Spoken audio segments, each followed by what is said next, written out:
आपल्याला खासदार म्हणून निवडून येऊन 1 वर्ष झाले आहे. आतापर्यंत झालेल्या एकही कुंभमेळा नियोजन बैठकीला आपल्याला बोलवले नसल्याचे खासदार राजाभाऊ वाजे यांनी सांगत नाराजी व्यक्त केली.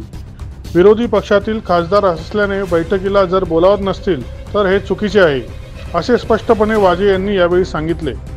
लोकप्रतिनिधी म्हणून आमचे देखील म्हणणे ऐकून घ्यायला हवे. तुम्हाला जे करायचे आहे तेच तुम्ही करणार, पण किमान लोकप्रतिनिधी म्हणून आमची देखील भूमिका समजून घेतली पाहिजे, असे मत त्यांनी यावेळी व्यक्त केले. मुंबई, नाशिक आणि नागपूर मध्ये झालेल्या कुंभमेळा नियोजनाच्या बैठकीला विरोधी पक्षातील खासदारांना सरकारने दूर ठेवल्याची भावना त्यांनी यावेळी व्यक्त केली. वेळ पडली तर मुख्यमंत्र्यांशी देखील याबाबत चर्चा करणार असल्याचे त्यांनी सांगितले.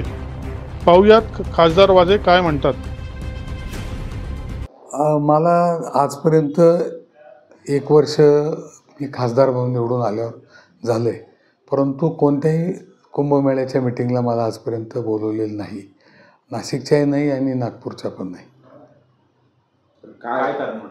आता मला त्याचं लॉजिक आजपर्यंत कळालंच नाही की का बरं बोलवत नाही. परंतु माझं मत असं आहे की शेवटी शासन जो निर्णय घेणार आहे तो घेणार आहे, परंतु मग खासदार आपल्या विरोधाच्या पक्षांकडचा आहे या हेतूने जर होत असेल तर ते चुकीचं आहे. माझे विचार तरी तुम्ही ऐकून घेतले पाहिजे अशी माझी वैयक्तिक भावना आहे.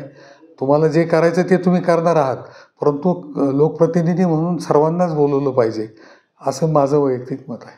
आपण या वेळ प्रसंगी चर्चा करू. आता पाहू. आता मी अधिकाऱ्यांशी बोललो आहे, त्यांनी सांगितलं की पुढील मिटिंगला तुम्हाला बोलवतील. आता बळजबरी आपण म्हणून जाणं चुकीचं आहे, परंतु योग्य त्या फोरमवर त्या विषय मी घेईल एवढं मी 100% खात्रीने सांगू शकतो.